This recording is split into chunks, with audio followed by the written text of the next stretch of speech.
Great friends, இது ஒரு LG ஏசியோட board. இது ஒரு வித்தியாசமான கம்ப்ளைண்ட் என்னென்னா, கரண்ட் போயிட்டு வந்தோன்னா மிஷின் ஆட்டோமேட்டிக்காக ஆன் ஆக மாட்டேங்குது. அதனால் ஃபால்ட்டு. இந்த போர்டில் எதுவும் ரிப்பேர் கிடையாது. இப்போ பாருங்கள், செக் பண்ணி காட்டுறேன். ப்ளே போட்டுட்டேன். இந்த சுவிட்ச் ஆன் ஆகணும், அது டேரெக்டு தான். அப்புறம் சுவிட்ச் ஆன்லாம் சொல்லாதீங்க, எதுவும் வரல. ஆனால் பீப் சவுண்ட் வந்துடுச்சு. இனி என்ன பண்ணணும்னா, இதை லாங் ப்ரெஸ் பண்ணணும்.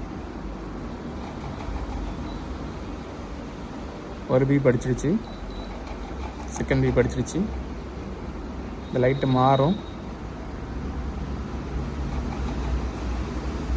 அந்த லைட்டை மாறிடுச்சு. தேர்ட் பீப் அடிச்சிச்சு.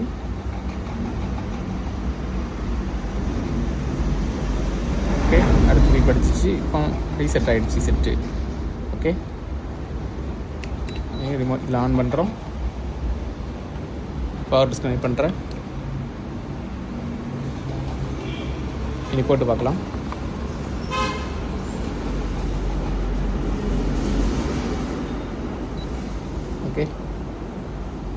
ஓகே ஃப்ரெண்ட்ஸ், நம்மளோட வீடியோஸ் பிடிச்சிருந்துன்னா நம்ம சேனலில் நம்ம வீடியோஸ் ஒரு லைக் கொடுத்துருங்க. நம்ம இதுக்கு முன்னாடி நம்ம சேனல் பார்த்தது இல்லைன்னா புதுசாக வந்தீங்கன்னா நம்ம சேனலில் ஒரு ஃபாலோ பண்ணிக்கோங்க. மேலும் வீடியோஸுக்கு நம்மளை ஃபாலோ பண்ணிக்கோங்க. Thank you friends.